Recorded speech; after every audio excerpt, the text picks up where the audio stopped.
Before we start, I would want you to hit that red subscribe button so you never miss out on any of our videos. When we talk about special forces, the image of tall, burly soldiers clad in green and khakis brandishing state-of-the-art arms and ammunition comes to our mind. Hollywood has glorified special forces with moves like Saving Private Ryan, Dunkirk, American Sniper, and Apocalypse Now. Being a soldier is an extremely tough job, and a soldier undergoes tough physical and psychological training, which makes him immune to the harshest of the environment and bloodiest of the war zones. A strong sense of patriotism, guts of steel, and determination with the passion to serve the country makes for a perfect soldier. Today in this video, we will know about the elite special forces, what makes them so strong and why it is not a good idea to mess with them. To begin with this, let us know what exactly is an elite special force. An elite special force is a military or paramilitary unit trained to carry out special operations. These special forces are not particular to one country, but each country has its own special units for the particular requirements. Few of these units are really tough and known all across the world for their expertise and extensive warfare strategies. So let us see who these top 7 elite special forces are. Number 1, US Navy SEALs. On the top of our list are the best special operations forces in the world. If you wish to become a part of the SEALs, then be prepared to swim 500 yards in 10.5 minutes. 79 push-ups, 79 sit-ups, 11 pull-ups, and a 10-20 1.5 mile run, and that is just to get to it.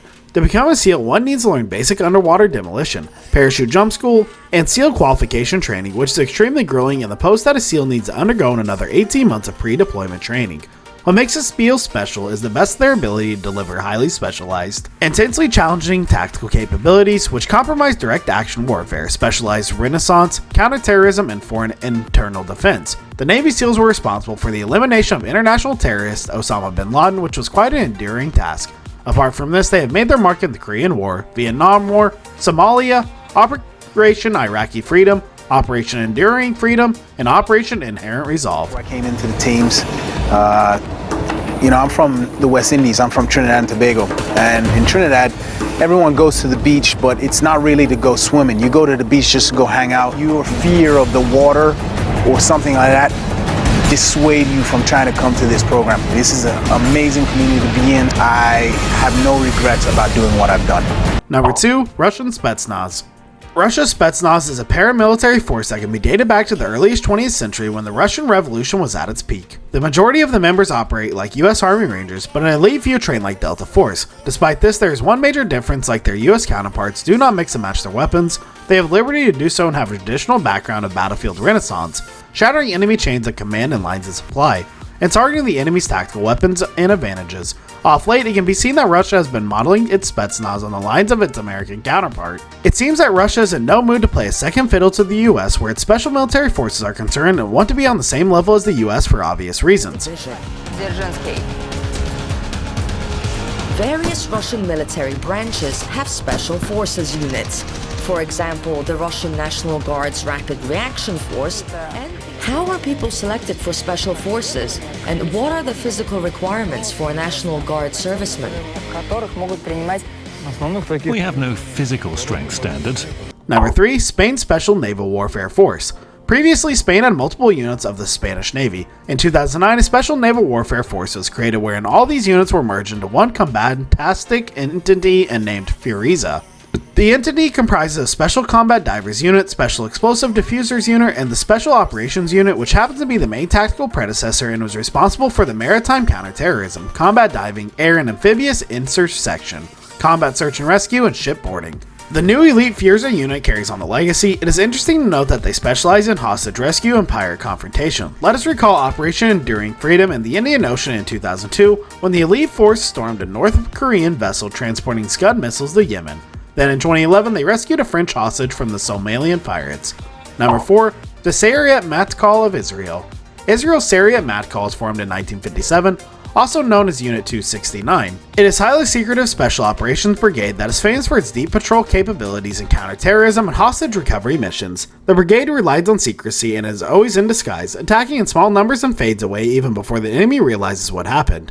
It is said if you know that Sayeret Matkal is there, it means that you have literally run out of time and nothing more can be done. This is a very memorable operation of this brigade in 1976 known as the Entebbe Rescue, which can be surely made into a Hollywood movie. So here goes: an Air France plane carrying 250 passengers to Paris from Tel Aviv was hijacked by terrorists.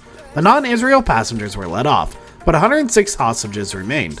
The planning of the rescue operation took a week and a little over an hour to execute. As usual, the task force was disguised and was airlifted in with Land Rovers and the Mercedes-Benz. They managed to infiltrate the local army, kill the terrorists, and rescue all but 4 of the hostages. Only 1 Israel soldier was killed in the attack. Whew. Just hearing about this can set one's pulse racing. Number 5, France National's Gendarmerie Intervention Group. The group d'Intervention de la Gendarmerie Nationale is one of the world's most combat-experienced counter-terrorist groups. The main responsibility of the French Gigan is to combat terrorist threats or domestic attacks. The highly evolved group's target is to get access to the scene of an attack as quickly as possible, then capture and kill the assailants before they can inflict more carnage. Well, do you know that their training program is extremely tough and is spread over a good 14 months? Many of the recruits not even last that long, as observed by the documentary team that followed a group of potential recruits. They were astonished to see the count down from 18 to 120 in just 2 weeks, but the ones that remain can safely be said that the best as Gigan has the best marksmanship schools in the world, weapons handling, airborne courses including halo jumps, hand-to-hand combat, diving, survival training, and explosive ordnance disposal. Despite being extremely lethal, these guys do not have a free hand in firing. It is said that they are issued just a 6-shot 357 revolver as their official sidearm, but with their expertise, we can say for sure that not one of their bullets misses the intended target.